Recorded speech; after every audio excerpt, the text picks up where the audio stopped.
Children, a big, warm welcome to our very own channel, Ammu&You, where you always get to listen to amazing stories that Ammu always selects for you. Today, Ammu has got a wonderful story, the story of a doctor. The Magic Doctor is the name of the story. Have you ever heard of a magic doctor before? No? Come, let's get to know why was this doctor called a magic doctor. Long time ago, there was a poor bootmaker who could neither read nor could he write, but could make beautiful boots. No one could make as beautiful boots as he could. Unfortunately, one day, his wife fell ill. Now the bootmaker gave her potions, made some mixture with hot spices, tried all sorts of home remedies. But the condition of his wife kept getting worse. Now he was very worried since there was no doctor in that village. He had to walk to the town to meet the town doctor there. He reached there and he saw that there was a long queue of patients. He patiently waited for his turn, and when he met the doctor, he told about the illness of his wife. But the doctor said, "Sorry, I cannot give you any medicine till I see the patient. I need to see your wife. How can I give a prescription without even seeing her?" Now, the bootmaker was very disappointed because he had not got the wife along. He was sent out of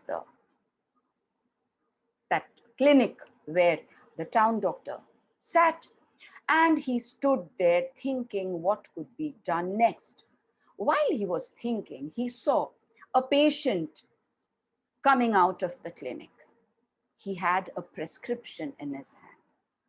He went to the man and asked him, "Hello there, can I see your prescription, please?"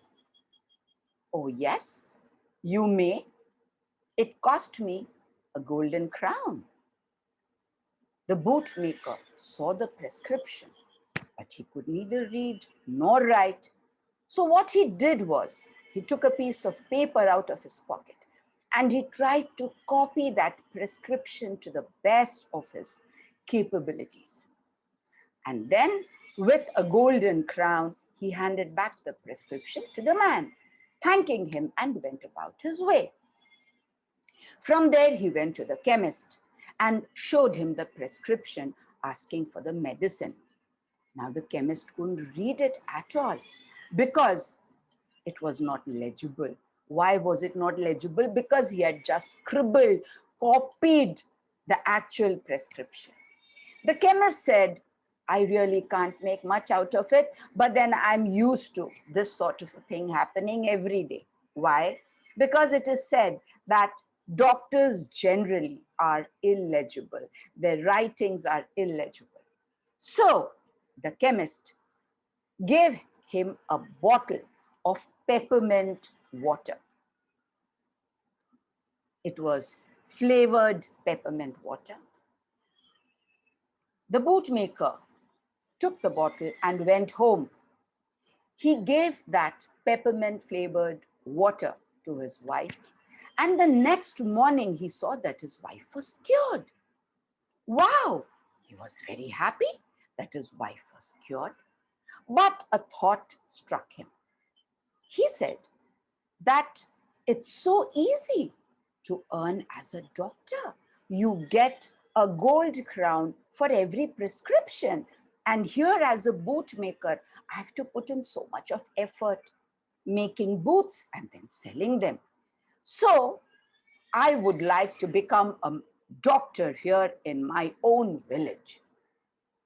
Now, His wife heard of his thought and tried to dissuade him. But our bootmaker was adamant. To become a doctor, set up a clinic, he needed money to buy tables and other requisites. So he decided to make a beautiful pair of boots and go and gift it to the king. He started off making a beautiful pair of boots. He made one and took them to the king's palace. He wanted to enter, but he was stopped there by the sentry. Hey, who are you and why do you want to go in? I want to go and gift these boots to the king. I have made them for His Majesty. These boots look lovely, and I'm sure you'll get a hefty reward for this. So you need to promise me to share half of your reward with me. Only then I can allow you in. Now the bootmaker had no other option but to agree. He went in. Now before entering the king's room, there was the steward standing there. He also asked him the reason of his coming, and after getting to know that he had come to present the wonderful boots that he could see, he too asked for the same promise. You will have to share your reward with me. Only then can I let you in, said he. Again, the poor bootmaker had no choice. He agreed and he went in. He showed the pair of boots to the king and told him, Your Majesty, I have got these boots for you. The king was overjoyed. Oh, wow, these boots are beautiful. I don't have anything like them. And he was so happy. He offered him a big plate full of gold coins as a reward. The bootmaker said, Thank you, Your Highness, but I don't want this plate full of gold coins. What? You don't want a reward? No, Your Majesty, I do want a reward, but I would want 100 whip lashes. Huh? 100 whip lashes? The king was surprised. Why do you ask for such a strange reward? Now the bootmaker told him about the sentry and the steward. The king understood, and he ordered the sentry and the steward to be brought in and ordered both of them 50 whip lashes each. The king started laughing when he saw both of them jumping and crying in pain. He said, Serves you both right for being so distrustful and greedy. You stopped someone from coming to see me, and he rewarded the bootmaker with 2 platefuls of gold coins. The bootmaker was very happy. The king complimented him of his cleverness, and the bootmaker, thanking the king, went back home. He went back home with that money. He bought a table. He set up a beautiful place, and he started practicing as a doctor. And what would he do? He had that prescription for his wife. He just made copies of those prescriptions, copying those scribbles on different papers. Now, since there was no doctor in that village, people, when they fell ill, they would come to our bootmaker, the new doctor, and he would give the same prescription to everyone in return of a gold crown. The people would take it to the chemist, and the chemist would say, oh, it's really difficult to read, but I'm used to these things. And then the chemist would ask the patients about their problems, and out of his own knowledge, he would give them medicines. People would get cured and they would put all the credit to the magic doctor. The doctor started growing in name and fame and earning loads and loads of money. He became rich. Everyone started calling him the magic doctor because they thought he knew everything and about everything. Now, one day, the magic doctor was called by the king. The doctor wondered, why has the king called me? Is someone ill out there? Let me go and see. The king greeted him and said, welcome, magic doctor. I hear that you have magic and you know everything. Now there's been a crisis. My daughter's diamond engagement ring has been stolen. Nobody can find it anywhere. She is crying. And if people get to know of this, they will think what a careless father I am, who couldn't even guard his own daughter's diamond engagement ring, and they will lose trust in me. So I want you to find the lost ring. And I just give you 1 day to do so. If you fail to find it, you will be put up to the gallows. Here is the hangman. And if you find it, you will be amply rewarded. The hangman was there standing, listening to this, and he felt so happy that after quite a long time, he will have some work to do, because he was sure that what would this man find a ring from? How can he find it? Now the king sent the bootmaker come the magic doctor away. He went back to his house, worried in his mind. How could he find a ring? He had no clue of any sort of magic that he could take help from. Now the king, to help this magic doctor, gave him 3 servants, saying, take these servants with you. They will serve you so that you can really work on your magic and find the ring fast. They will do all your work for you. Now back at home, he was worried. He just had 24 hours and he was sure that the hangman will have his job tomorrow and that he will be hanged at the gallows. But he was a great, courageous man. He thought, 24 hours to die. Till then, I should live my life to my best. He never breathed a word about all this to his wife. In fact, he did the opposite. He called his wife lovingly and said, wifey, darling, come here. I have great news for you. And he started boasting of his name and fame to her and said, the king had called me. And look what he has gifted us, 3 servants to serve us. You want to see? Just then, one of the 3 servants had come into the room to serve dinner. Look, he is one of them, said the bootmaker come the magic doctor. The servant heard this, the king's servant, and ran off into the kitchen where the other 2 were working, crying out, oh my God, the worst has happened. This man is really a magic man. He knows everything about us. He knows that the 3 of us have stolen the princess's diamond ring. I heard him saying that. Now, the magic doctor heard this from outside. And all these 3 servants were filled with fear. Now what would happen?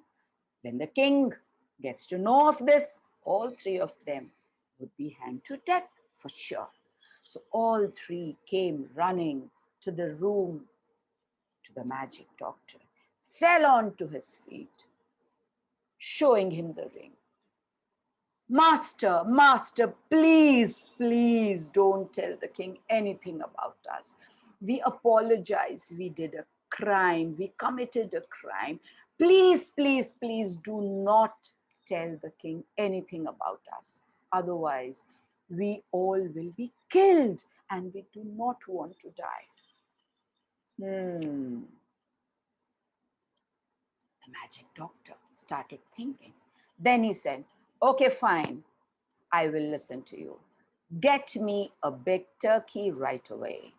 All three ran out. They got hold of a turkey from the king's farm and got it to the magic doctor. Open the turkey's mouth, the bootmaker said. They opened the turkey's mouth and the bootmaker popped the ring into the turkey's mouth. The turkey swallowed the ring.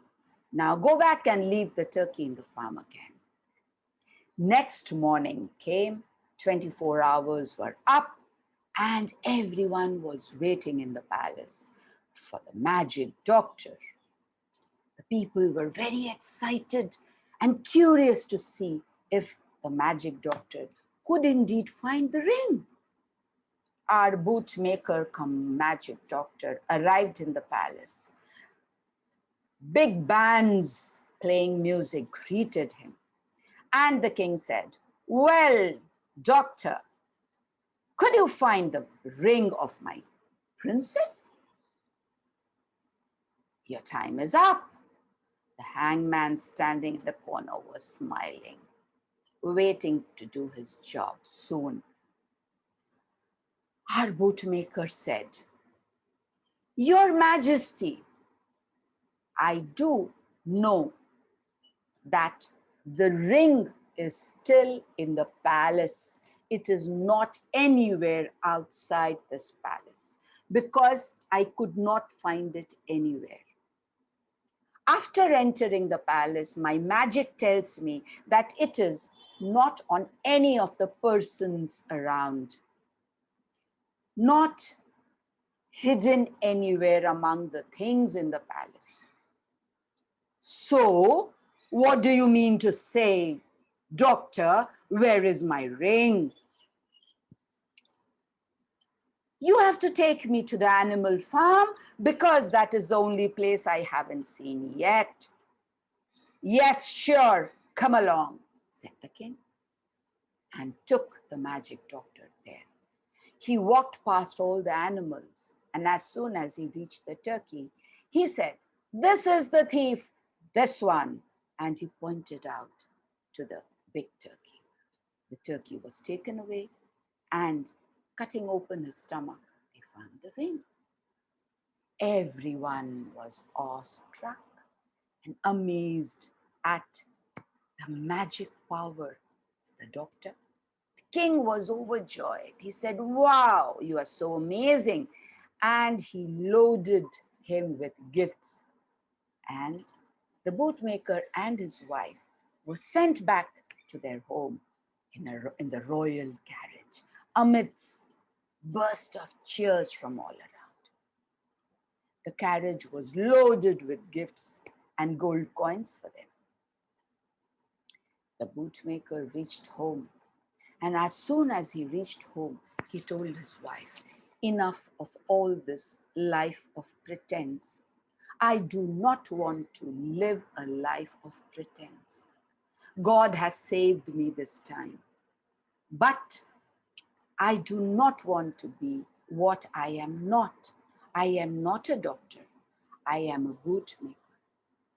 He gave away his stable, the other things, and he went back doing the job he did before, the job that he was best at. His wife was also very happy, and like before, people came to buy the beautiful boots that he made and is still making till today. He realized that it is always wise to do what you are best at. So children, this was the story of the magic doctor. If you liked it, I know that you know what to do. Like, share and subscribe. Hit the bell icon to get all the news of the channel. And wait for Ammu till she comes again with another story as beautiful as this one. Thank you, children, for listening to this story and watching the video. Ammu loves you. Be good. Bye.